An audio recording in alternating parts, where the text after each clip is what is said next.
बच्चों, we are discussing about the biotechnology and biotechnological application. Biotechnology का application क्या है? तो लास्ट क्लास में हमने इस चैप्टर को स्टार्ट कर दिया था और ट्रांसजेनिक ऑर्गेनिज्म के बारे में समझा। आज हम बायोटेक्नोलॉजी का मेडिकल फील्ड में या मेडिसिन के फील्ड में क्या रोल है, क्या यूज है, उसको समझेंगे। कल वैसे मैंने ये स्टार्ट कर दिया था। तो कल मैंने एक टॉपिक समझाया था जो कि पीसीआर के बारे में था। तो ये लेते हैं हम मॉलिक्यूलर डायग्नोसिस के अंदर, मॉलिक्यूलर डायग्नोसिस के अंदर, ठीक है। तो मॉलिक्यूलर डायग्नोसिस में 3 टेक्निक है। एक तो पीसीआर है, एक ऑटो रेडियोग्राफी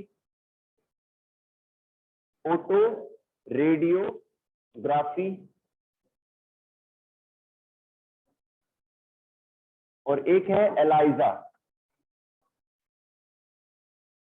एलाइजा की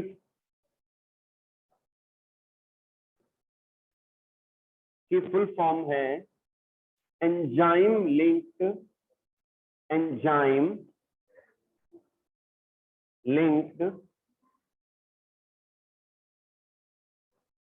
इम्यूनो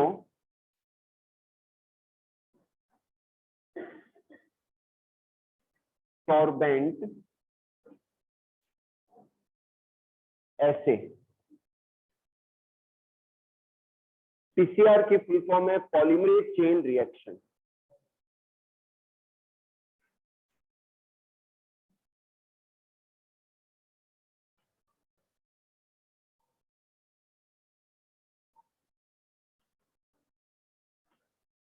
यस बच्चों, पीसीआर क्या है? पीसीआर पॉलीमरेज चेन रिएक्शन है। लास्ट चैप्टर में हमने समझा था कि डीएनए की जो मल्टीपल कॉपीज है वो can be form by the help of PCR. तो इसमें क्या होता है कि जो जेनेटिक डिसऑर्डर्स हैं, अगर किसी जनरेशन के अंदर कोई जेनेटिक डिसऑर्डर है जो पीढ़ी दर पीढ़ी चलता है, तो अगली जनरेशन में वो ट्रांसमिट होगा या नहीं होगा, तो उसके लिए हम जो डीएनए है उसकी मल्टीपल कॉपीज बना के उसको एग्जामिन किया जा सकता है कि ये आगे ट्रांसमिट हो रहा है या नहीं हो रहा है, ठीक है। सेकंड ऑटो रेडियोग्राफी में क्या है कि कोई ऑर्गेनिज्म है और उसके जो सस्पेक्टेड जो डीएनए है जिसमें ऐसा लग रहा है कि कोई जेनेटिक चेंज आ गया है, तो उसको लेके उसको प्रोब डीएनए, जो कॉम्प्लीमेंट्री डीएनए जो कल्चर सेल है उनके साथ में, तो सिंगल स्ट्रैंडेड डीएनए लिया जाता है। सस्पेक्टेड जो ऑर्गेनिज्म है उसका सिंगल स्ट्रैंडेड डीएनए लिया जाता है और उसको ऐसे सेल कल्चर में रखा जाता है जिसके अंदर कॉम्प्लीमेंट्री डीएनए है। तो अगर उसमें कोई चेंज नहीं आया है तो वो अपने कॉम्प्लीमेंट्री डीएनए के साथ में हाइब्रिडाइजेशन कर लेगा, ओके। और ऑटो रेडियोग्राफी के द्वारा वो ऑब्जर्व हो जाएगा कि हाँ भाई ये सही है, इसमें कोई चेंज नहीं आया है। अगर किसी ऑर्गेनिज्म के डीएनए में म्यूटेशन आ रहा है, कोई चेंज आ रहा है, तो उसका जो हम सिंगल स्ट्रैंडेड सस्पेक्टेड डीएनए का पार्ट लेंगे, वो कल्चर सेल के अंदर जो प्रोब डीएनए है उसके साथ में कॉम्प्लीमेंटरिटी शो नहीं करेगा और हाइब्रिडाइजेशन नहीं होगा, और इससे ऑटो रेडियोग्राफी की जो फिल्म है उसके अंदर वो उनके बैंड्स नजर नहीं आएंगे। समझ में आ गई बात? दोबारा सुन लीजिए।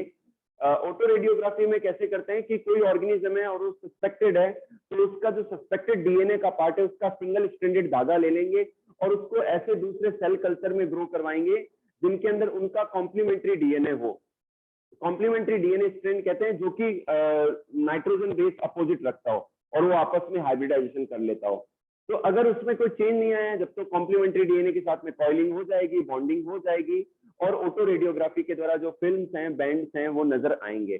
लेकिन अगर म्यूटेशन हो गया है, चेंज हो गया है, तो चेंज होने के कारण, म्यूटेशन का मतलब है कि नाइट्रोजन बेस का चेंज हो जाना, ठीक है, तो कॉम्प्लीमेंट्रिटी शो नहीं होगी और डीएनए का हाइब्रिडाइजेशन नहीं होगा और ऑटो रेडियोग्राफी में जो उनकी फिल्म में जो बैंड्स नजर आते हैं वो नजर नहीं आएंगे। तो ये एक मेथड है। नेक्स्ट लेते हैं एंजाइम लिंक्ड इम्यूनोसॉर्बेंट एसे। तो ये भी एक बायोटेक्नोलॉजी का ही प्रोसेस है जिसके द्वारा एड्स का डायग्नोसिस किया जाता है। एड्स डिजीज आप सबने समझा ही एड्स के बारे में। तो एड्स का डायग्नोसिस एलाइजा के द्वारा किया जाता है और इसमें एंटीजन और एंटीबॉडी की रिएक्शन करवाई जाती है जनरली। ठीक है, एंटीजन एंटीबॉडी का इसमें क्या होता है, रिएक्शन होता है। बाहर से कोई भी फैक्टर, एंटीजन क्या है, बाहर से कोई भी फैक्टर, कोई भी ऑर्गेनिज्म जो आपकी बॉडी में एंटर हो रहा है वो एंटीजन है। वो क्या है, एंटीजन है। और उसके अगेंस्ट, उसके रेस्पॉन्स में जो प्रोटीन आपकी बॉडी में बनती है और आपको डिफेंस करती है उसे हम एंटीबॉडी कहते हैं। क्या कहते हैं, एंटीबॉडी कहते हैं। आगे बात समझ में, तो आप इतना ही समझे कि मॉलिक्यूलर डायग्नोसिस में पीसीआर का यूज किया जाता है जो कि एक बायोटेक का प्रोसेस है, ऑटो रेडियोग्राफी का यूज किया जाता है और एलाइजा एंजाइम लिंक्ड इम्यूनोसॉर्बेंट ऐसे का भी यूज किया जाता है।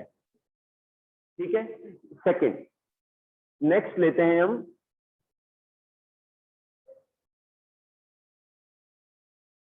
Growth hormone. सेकंड लेते हैं human growth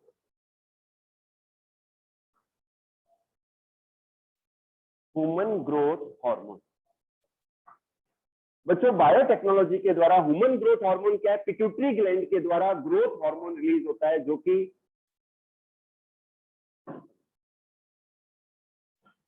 turn your notebook and book and listen carefully. Human growth hormone क्या है, you have studied about the pituitary gland, the anterior lobe of the pituitary gland releases the growth hormone. तो growth hormone हमारी शरीर की growth के लिए responsible है, ठीक है ना। तो अगर किसी ऑर्गेनिज्म के अंदर, किसी ह्यूमन के अंदर अगर ग्रोथ हार्मोन नहीं बन रहा है तो उन बच्चों में लंबाई नहीं बढ़ पाती और उनमें ड्वार्फिज्म रह जाता है। तो उनको एक्सटर्नली ग्रोथ हार्मोन दिया जाता है और ये जो ग्रोथ हार्मोन है ये बायोटेक्नोलॉजी के प्रोसेसेस के द्वारा इंडस्ट्रियल स्केल पर प्रोड्यूस करवाए जाते हैं। तो इसमें क्या करता है कि जो ग्रोथ हार्मोन को कोड करने वाला जीन है उसको बाहर लिया जाता है और उसको एक बैक्टीरियल सेल के अंदर इनकॉर्पोरेट कर दिया जाता है और उस बैक्टीरियल सेल को पहले लेबोरेटरी स्केल पर, लेबोरेटरी के लेवल पर, स्मॉल स्केल पर उसको कल्चर करवाया जाता है मीडिया के अंदर। फिर उस कल्चर को बड़े बड़े टैंक्स में इंडस्ट्रियल स्केल पर भी मल्टीप्लाई करवाया जाता है, ठीक है। तो इससे क्या होता है, ग्रोथ हार्मोन का प्रोडक्शन लार्ज स्केल पर होता है, फिर उसको क्लिनिकली ट्रायल करके डाउन स्ट्रीम प्रोसेसिंग करके आगे मेडिसिन के रूप में मार्केट में सेंड किया जाता है। ये ग्रोथ हार्मोन एक्सटर्नली देकर बच्चों में ग्रोथ को बढ़ाया जा सकता है, ठीक है ना। लेकिन अब यहाँ पर पॉइंट ये है कि कुछ चीजें जेनेटिक भी होती है। जैसे अगर किसी के परिवार में ही बोनापन है, ठीनापन है, तो वहां थोड़ा सा दिक्कत आती है, हाइट नहीं बढ़ पाती है, ठीक है। चलिए, सेकंड हो गया। अब थर्ड लेते हैं, मोस्ट इंपॉर्टेंट है insulin, genetically engineered insulin. Genetically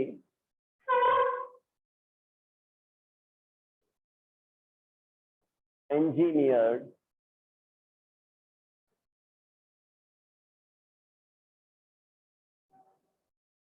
insulin.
समझ में आ रहा? ठीक है, आगे बढ़ते हैं।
बच्चों ध्यान से देखिए, इंसुलिन क्या है? इंसुलिन जो है एक हार्मोन है। फाइल सही कह रहा हूं मैं? इंसुलिन एक हार्मोन है एंड ये रिलीज होता है पेनक्रियाज से, जो आइलेट ऑफ लैंगरहैंस हैं उनकी बीटा सेल से रिलीज होता है। और इंसुलिन हमारी सेल्स को स्टिमुलेट करता है to absorb the glucose, to absorb the sugar. Okay, और ये इसके अलावा जो एक्सेस ग्लूकोज या शुगर है उसको कन्वर्ट करता है ग्लाइकोजन में, और ग्लाइकोजन में कन्वर्ट करते करके वो लीवर में स्टोर हो जाता है। कहाँ स्टोर हो जाता है? लीवर में। तो ये रिजर्व फूड है ग्लाइकोजन। और जब कभी भी हम फास्टिंग करते हैं तो हमारे लीवर से ग्लाइकोजन निकल के वापस से कन्वर्ट होता है ग्लूकोज में। क्लियर होगी बात आपकी? अब क्या होता है कि जैसे जैसे टाइम पीरियड बीतता जा रहा है, और पहले क्या लोग मेहनती बहुत होते थे, पैदल खूब चलते थे, खेतों में बहुत काम करते थे, शारीरिक मेहनत, घरों में भी जो गेहूं वगैरह है वो भी घरों में ही जो है क्रश कर लिया जाता था, पीस लिया जाता था। ठीक है बच्चों, तो ये है। लेकिन आजकल का लाइफ स्टाइल बहुत आरामदायक है। बच्चे साइकिलिंग करते ही नहीं है, गाड़ी पर आते हैं, वीआईपी है वो, बिल्कुल गाड़ियों में आते हैं, कारों में आते हैं, कार से नीचे उतरते ही नहीं है वो। तो आरामदायक जीवन हो गया है। ठीक है, उसके बाद में घर में भी इतनी फैसिलिटीज हैं, कोई दिक्कत नहीं है ना? तो ये है। तो लाइफ स्टाइल एक तो क्या है, बहुत ही इजी हो गई है, मेहनत है नहीं। दूसरी बात, खान पान जो है वो प्रॉपर डाइजेशन जो होना चाहिए वो नहीं हो पाता है। लोग जो वर्कआउट करते हैं या जो प्लेयर्स होते हैं वो जितनी ज्यादा मेहनत करते हैं उनका कंजम्पशन ज्यादा हो जाता है। ठीक है ना? तो लाइफ स्टाइल एक तो इजी हो गई, डाइजेशन प्रोसेस सही नहीं है। दूसरा क्या है कि स्ट्रेस। आज की लाइफ में क्या है, एक चीज सब में कॉमन है, वो है स्ट्रेस। ठीक है ना? वो स्ट्रेस है। अगर किसी के 80% आ रहे हैं तो उसको 90% लाने का स्ट्रेस है। ठीक है ना? तो 90 वाले को 98 लाने का, मतलब अपने अंदर तनाव जरूर रखेंगे वो, है ना? अब जैसे अपने दिशांत है, दिशांत को घर से बाहर घूमने का स्ट्रेस है, कोई कोई अगर इनको रोक ले तो फिर ये स्ट्रेस में आ जाते हैं। ठीक है, तो ये है। तो जो लाइफ स्टाइल के कारण से और स्ट्रेस के कारण से क्या हो रहा है बेटा, कि इंसुलिन का जो फॉर्मेशन है वो डिस्टर्ब हो रहा है। क्योंकि इंसुलिन का आपने फीडबैक मैकेनिज्म पढ़ा होगा, मैंने 10th में समझाया था। तो जो सारा कंट्रोल है हाइपोथैलेमस करता है। हाइपोथैलेमस पिट्यूटरी ग्लैंड को कंट्रोल करता है, पिट्यूटरी ग्लैंड पेनक्रियाज को कंट्रोल करता है, अदर ग्लैंड्स को कंट्रोल करता है। तो नेचुरली हम जब स्ट्रेस में होते हैं तो हमारा ब्रेन इम्बैलेंस होता है, और ब्रेन का जो कंट्रोल है वो जाता रहता है, कम होता रहता है अदर ग्लैंड्स के ऊपर। और यही कारण है कि एक टाइम के बाद में इंसुलिन का प्रोडक्शन बंद हो जाता है या लेस सिक्रेशन होता है। ठीक है, और कई बार इंसुलिन का ना बनना ये जेनेटिक भी होता है। एक जेनेटिक जीन होता है जो कि एक टाइम के बाद में कोड करना बंद कर देता है और इंसुलिन निकलना बंद हो जाता है। बात समझ में आई नहीं आई? तो शुरुआत में क्या हुआ कि कुछ साइंटिस्ट ने पता लगाया कि जो डॉग्स हैं या जो पिग्स हैं उनके अंदर जो इंसुलिन बनता है वो इंसुलिन एज ए मेडिसिन बाहर निकाल के एक्सट्रैक्ट का और ह्यूमन बीइंग को दिया जा सकता है। लेकिन कई बार इम्यून रेस्पॉन्स भी आड़े आ जाता है। हमारा इम्यून सिस्टम क्या करता है, बाहर की चीज को रिफ्लेक्ट करता है कि जाओ आप यहाँ से। ठीक है ना? तब क्या किया जाए? तो एक तो मैं बता दूं बच्चों, हमारी बॉडी के अंदर जो इंसुलिन बनता है वो प्रो इंसुलिन होता है। पहले क्या बनता है? प्रो इंसुलिन बनता है। प्रो इंसुलिन के अंदर 3 चेन होती है। कितनी चेन होती है? 3 चेन होती है। चेन ए, चेन बी और चेन सी। और ये जो चेन है ये डाइसल्फाइड बॉन्ड के द्वारा बंधी रहती है। लेकिन जब ये प्रोसेस हो जाता है हमारी बॉडी में और मैच्योर इंसुलिन में कन्वर्ट होता है, उस समय जो चेन सी है वो अलग हो जाती है, सिर्फ चेन ए और चेन बी ही रहती है। जो चेन ए है इसके अंदर 21 एमिनो एसिड्स होते हैं। कितने एमिनो एसिड्स होते हैं? 21। ठीक है, टोटल 51 हो जाते हैं। और चेन बी के अंदर जो है 30 एमिनो एसिड्स होते हैं। कितने होते हैं? 30 एमिनो एसिड्स होते हैं। बताइए समझ में आया नहीं आया? ठीक है ना। तो अब क्या बायोटेक्नोलॉजी में क्या फायदा हुआ कि जो इंसुलिन को कोड करने वाला जीन है उसको बाहर लिया गया, ठीक है, और बाहर लेके उसको बैक्टीरियल सेल में, इकोलाई के सेल में इनकॉर्पोरेट कर दिया गया। समझ में आ गई बात? और इनकॉर्पोरेट करके पहले लेबोरेटरी स्केल पर उसका कल्चर करवाया गया, देन फिर उसको इंडस्ट्रियल स्केल पर कल्चर करवाया गया। ठीक है ना। तो इस तरीके से इंसुलिन का प्रोडक्शन जो है इंडस्ट्रियल स्केल पर होने लग गया और फिर उसका क्लिनिकल ट्रायल किया गया, डाउन स्ट्रीम प्रोसेसिंग की गई, क्लिनिकल ट्रायल करके टेस्टिंग करके फिर उसको एज ए मेडिसिन मार्केट में सेंड किया गया। तो एक्सटर्नली भी इंसुलिन दिया जाता है डायबिटीज के पेशेंट को। यहाँ तक समझ में आया नहीं आया? आ गया? तो अब मैं एक डायग्राम बेटा और बना रहा हूँ।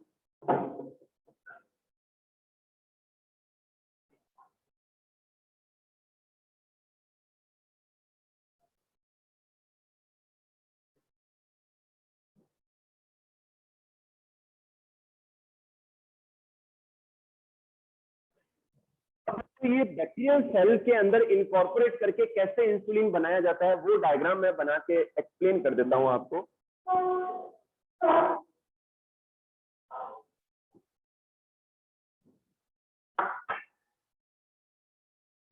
सपोज करें कि ये मान लो बैक्टीरियल सेल है,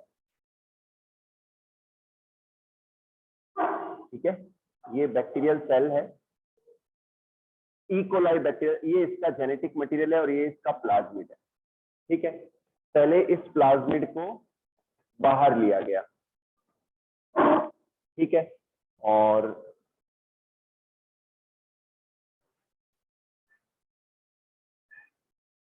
इसको बाहर लिया गया और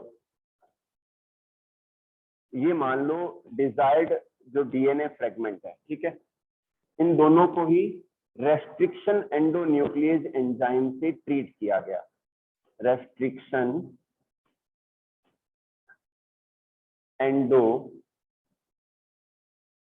एंडोन्यूक्लियेज, रेस्ट्रिक्शन एंडोन्यूक्लियेज जो एंजाइम है उसके द्वारा ट्रीट किया गया। ठीक है, तो ट्रीट करने से क्या हुआ बेटा कि यहां पर ये जो प्लाज्मिड है इसमें कट लग गया, ठीक है, और ये फ्रेगमेंट यहां से हट गया। रेस्ट्रिक्शन जो एंडोन्यूक्लियेज है वो पैलिंड्रोमिक सीक्वेंस से कट करता है, तो ये कट लग गया, ठीक है। और यहां से ठीक है, ये मान लो जीन ऑफ इंटरेस्ट है, जीन ऑफ इंटरेस्ट जो जीन विच कोड्स इंसुलिन, कोड्स इंसुलिन, ठीक है, इंसुलिन को कोड करता है। अब यहां पर हमने क्या दिया? DNA ligase, DNA ligase enzyme दिया, ठीक है। तो डीएनए लाइगेज एंजाइम देने से क्या हुआ कि ये और ये जो है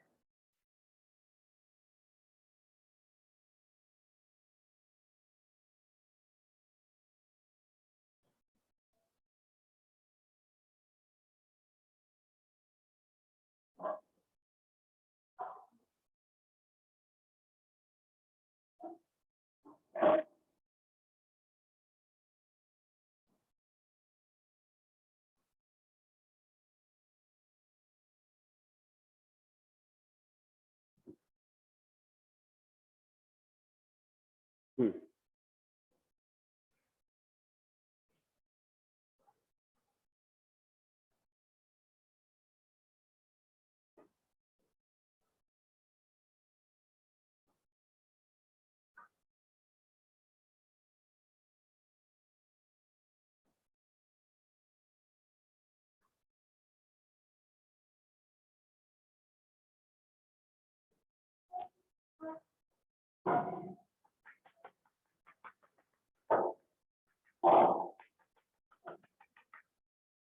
हाँ बच्चों इधर देखिए, ये बायोटेक्नोलॉजी में कैसे किया जाता है कि मान लो ये बैक्टीरियल सेल है और इसका ये जेनेटिक मटेरियल है ये वाला, और ये प्लाज्मिड है जो कि एक्स्ट्रा क्रोमोसोमल सर्कुलर डीएनए है एज यू नो, ठीक है। तो इस प्लाज्मिड को बाहर निकाला गया, क्या ये बाहर बाहर आई यार, आपका काम है यहाँ पर, ठीक है ना।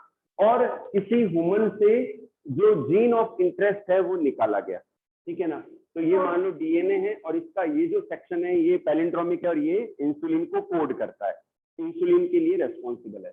ये मान लो जीन ऑफ इंटरेस्ट आ गया। अब इनको रेस्ट्रिक्शन एंजाइम देने से ये आ गया जीन ऑफ इंटरेस्ट बाहर, और फिर ये प्लाज्मिड में कट लग गया, ठीक है। इस प्लाज्मिड में कट लग गया बच्चों।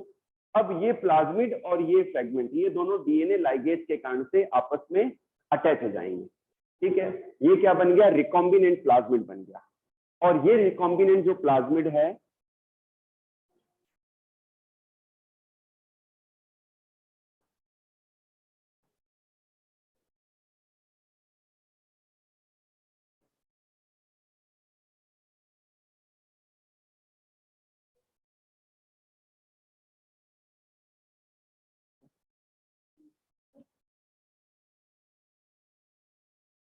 हाँ, तो बच्चों अब क्या हुआ कि ये दोनों जो है आपस में कंबाइंड हो गए, रिकॉम्बिनेंट प्लाज्मिड बन गया। अब इस रिकॉम्बिनेंट प्लाज्मिड को बैक्टीरियल सेल में अगेन डाल दिया, तो ये क्या हो गया, ट्रांसफॉर्मेशन हो गया।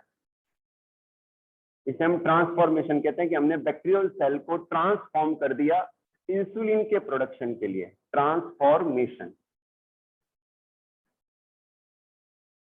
बताइए समझ में आया नहीं आया।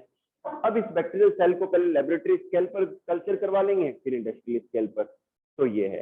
अब बच्चों यहाँ पर अगला पॉइंट मैं जो एक्सप्लेन करने वाला हूँ, जो आपके एनसीईआरटी बुक का पार्ट है, मेन प्रॉब्लम क्या है। मेन प्रॉब्लम ये है कि हमने देखा कि ह्यूमन में प्रो इंसुलिन बनता है, पहले क्या बनता है, प्रो इंसुलिन बनता है, और फिर उसकी प्रोसेसिंग होके में मैच्योर इंसुलिन बनता है। तो अब मैच्योर इंसुलिन कैसे बनाया जाए आर्टिफिशियली, तो इसके लिए एक अमेरिकन कंपनी है एली लीली, ठीक है, एली लीली नॉट एली, ठीक है, हाँ एली लीली, हाँ ये एक अमेरिकन कंपनी है, ठीक है ना।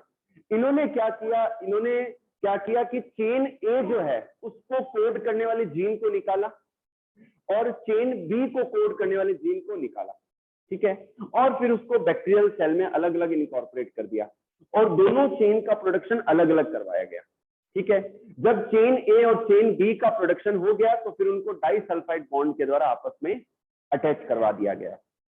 तो उन्होंने इस प्रॉब्लम को यूं सॉल्व किया। मैं फिर से रिपीट कर रहा हूं, मेन जो क्या कहते हैं चैलेंजिंग टास्क ये थी कि मैच्योर इंसुलिन कैसे बनाया जाए। तो एक अमेरिकन कंपनी एली लीली ने ये काम किया, उन्होंने चेन ए और चेन बी को कोड करने वाले जीन को बाहर निकाला और उन जीन को बैक्टीरियल सेल में इनकॉर्पोरेट किया और दोनों चेन का अलग अलग प्रोडक्शन कराया। जब वो बन गई तो दोनों चेन का आपस में रिएक्शन करवा के डाइसल्फाइड बॉन्ड के द्वारा उनको मैच्योर इंसुलिन में बदला गया, ठीक है बच्चों। तो ये पार्ट था इंसुलिन का। नेक्स्ट टॉपिक लेते हैं gene therapy. Gene therapy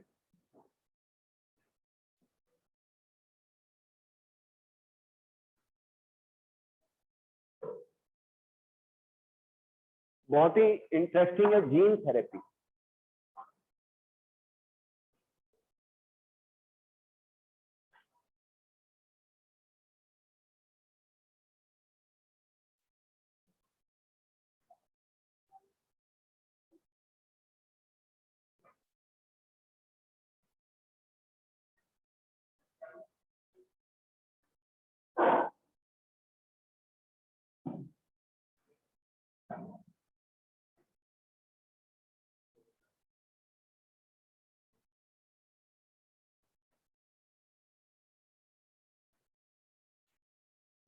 yes, ध्यान से देखिए बच्चों, जीन थेरेपी आपने जेनेटिक्स में पढ़ा कि कई सारे जेनेटिक डिसऑर्डर्स किन्हीं फैमिलीज में पाए जाते हैं, जैसे कि हीमोफीलिया है, सिकल सेल एनीमिया है, कलर ब्लाइंडनेस है, और भी कई सारे डिसऑर्डर्स होते हैं जो जेनेटिक होते हैं, फैमिलीज में होते हैं।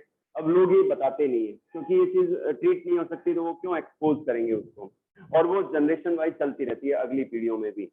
तो अब जैसे जैसे टेक्नोलॉजी डेवलप हो रही है तो ये पॉसिबल है कि जीन थेरेपी दी जाए, कि जो जीन रेस्पॉन्सिबल है किसी जेनेटिक डिसऑर्डर के लिए उसको ट्रीट कर दिया जाए, उसका करेक्शन कर दिया जाए।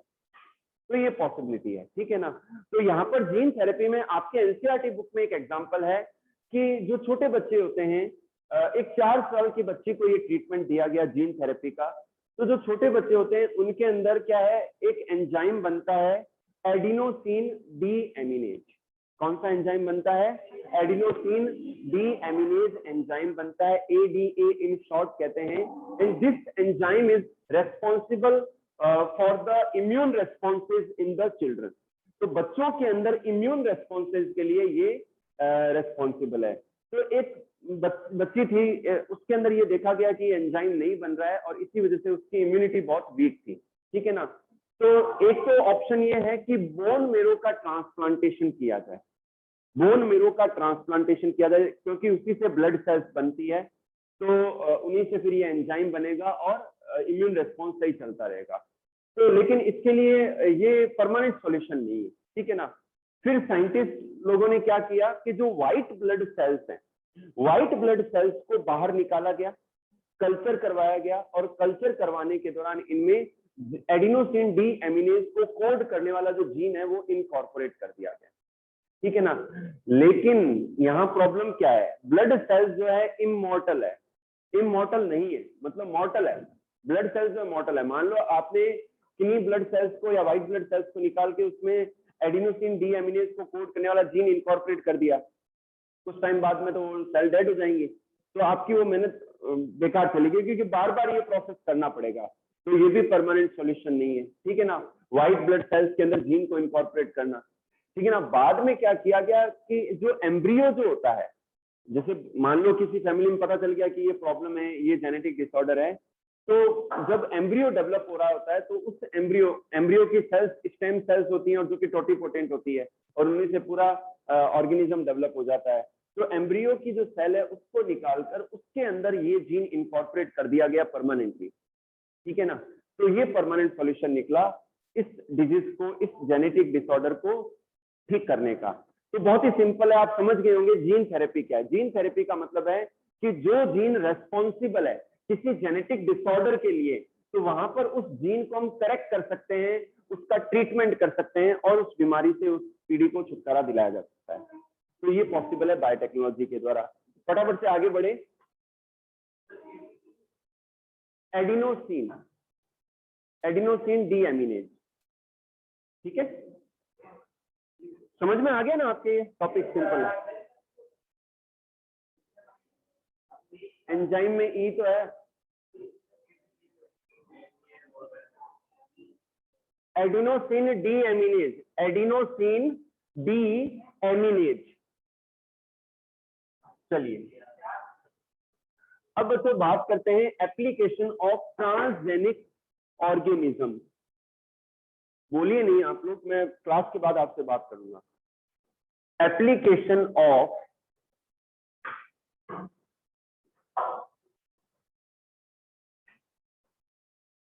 Transgenic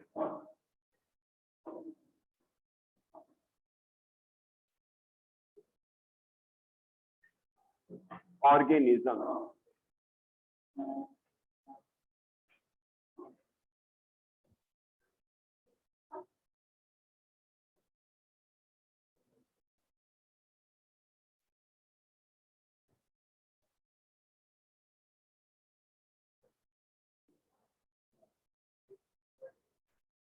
to study normal physiology, normal physiology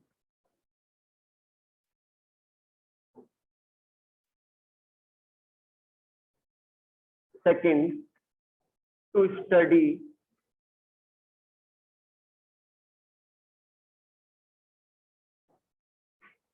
पहले ये दो डिस्कस कर लेते हैं, और भी है, ध्यान से देखिए बच्चों। ट्रांसजेनिक एनिमल या ट्रांसजेनिक ऑर्गेनिज्म क्या है? कल मैंने आपको समझाया था कि किसी ऑर्गेनिज्म के अंदर, किसी एनिमल के अंदर कहीं और का, किसी और एनिमल या किसी और ऑर्गेनिज्म का जीन निकाल के उसमें इनकॉर्पोरेट कर दिया जाए, तो उस जीन को कहते हैं ट्रांसजीन। उस एनिमल को या ऑर्गेनिज्म को कहते हैं ट्रांसजेनिक एनिमल और ट्रांसजेनिक ऑर्गेनिज्म कहते हैं। तो बच्चों ट्रांसजेनिक एनिमल्स विकसित किए गए हैं, किए जा रहे हैं और आगे भी किए जाएंगे। इसके कई सारे एप्लीकेशन, इसके कई सारे रीजन है। फर्स्ट रीजन क्या है, ट्रांसजेनिक एनिमल डेवलप क्यों किए जाते हैं? इसका फर्स्ट रीजन है to study the normal physiology and behaviour. कि मान लो कोई जीन है किसी कैरेक्टर को कोड करता है, तो अगर वो जीन हमें चेक करना है कि उसका बिहेवियर क्या है, उसका क्या एक्सप्रेशन है, तो उसको जब हम किसी एनिमल में इनकॉर्पोरेट करते हैं उनकी सेल्स के अंदर, तो उसका इफेक्ट उस एनिमल में देखने को मिलता है और उसकी फिजियोलॉजी को समझने में, उसके बिहेवियर को समझने में हेल्प करता है। तो to study the normal physiology and behaviour of the animal, ये हो गया। सेकंड लेते हैं टू स्टडी द डिजीज। कई जीन ऐसे हैं जो किसी डिजीज को कोड करते हैं। आपको पता है कैंसर का भी जीन होता है फैमिलीज के अंदर, कीड़ियों में कैंसर का भी जीन होता है जो एक टाइम के बाद में एक्टिवेट हो जाता है। कैंसर के जीन को ओंकोजीन कहते हैं। कैंसर की जीन को क्या कहते हैं? ओंकोजीन कहते हैं। तो एक टाइम के बाद में ये एक्टिवेट हो जाता है, ठीक है। तो मान लो कि इसकी स्टडी करनी है, तो मान लो ह्यूमन में तो कर नहीं सकते, तो कैंसर का जीन लेके किसी ऐसे एनिमल जो कि ज्यादा यूजफुल नहीं, मान लो माउस ही ले लो, तो उसके अंदर इंकॉर्पोरेट कर दिया और ट्रांसजेनिक माउस हमने डेवलप कर दिया। तो अब कैंसर कैसे एक्सप्रेस होता है, कैसे ये डिजीज आगे बढ़ती है, तो उसकी स्टडी की जा सकती है ट्रांसजेनिक माउस के द्वारा या ट्रांसजेनिक एनिमल के द्वारा, ठीक है बच्चों। नेक्स्ट लेते हैं बायोलॉजिकल प्रोडक्ट। बायोलॉजिकल प्रोडक्ट, कई बार क्या होता है बच्चों कि कुछ एनिमल जो कि डोमेस्टिक है, यूजफुल है, कुछ एनिमल ऐसे हैं जो यूजफुल हैं, जिनसे मिल्क का प्रोडक्शन होता है, एग का प्रोडक्शन होता है। तो ऐसा किया जा सकता है कि उन एनिमल्स के अंदर ट्रांसजीन दिया जाए, जिससे उनके अंदर डिजायर्ड प्रोटीन के प्रोडक्शन को बढ़ाया जा सके, ठीक है ना। तो इस तरीके से अल्फा एंटीट्रिप्सिन, अल्फा एंटीट्रिप्सिन के प्रोडक्शन के लिए जो है जीन इनकॉर्पोरेट किया गया है एनिमल्स के अंदर, ठीक है। कई सारी डिजीजेस को ट्रीट करने के लिए भी ऐसा किया जाता है। 1997 में फर्स्ट ट्रांसजेनिक काउ डेवलप की गई जिसका नाम था रोजी। क्या नाम था? रोजी। 1997 में रोजी नाम की ट्रांसजेनिक काउ डेवलप की गई और जिसके दूध में अल्फा लेक्ट एल्बुमिन, लेक्ट एल्बुमिन का प्रोडक्शन बढ़ गया या बनना शुरू हो गया। तो ये मिल्क प्रोटीन है, ये क्या एक मिल्क प्रोटीन है जो इस गाय के अंदर, इस काऊ के अंदर बनना शुरू हो गई उनके मिल्क के अंदर। आगे बात समझ में? तो मिल्क के मतलब एनिमल प्रोडक्ट के अंदर जो न्यूट्रिएंट है उसके कंटेंट को बढ़ाने के लिए या उस प्रोटीन को और बनाने के लिए ट्रांसजेनिक काऊ डेवलप की जाती है या ट्रांसजेनिक एनिमल डेवलप किए जाते हैं। दो और है, एक तो है वैक्सीन सेफ्टी और एक है केमिकल सेफ्टी, जो कि अपन नेक्स्ट क्लास में करेंगे। आज के लिए इतना ही।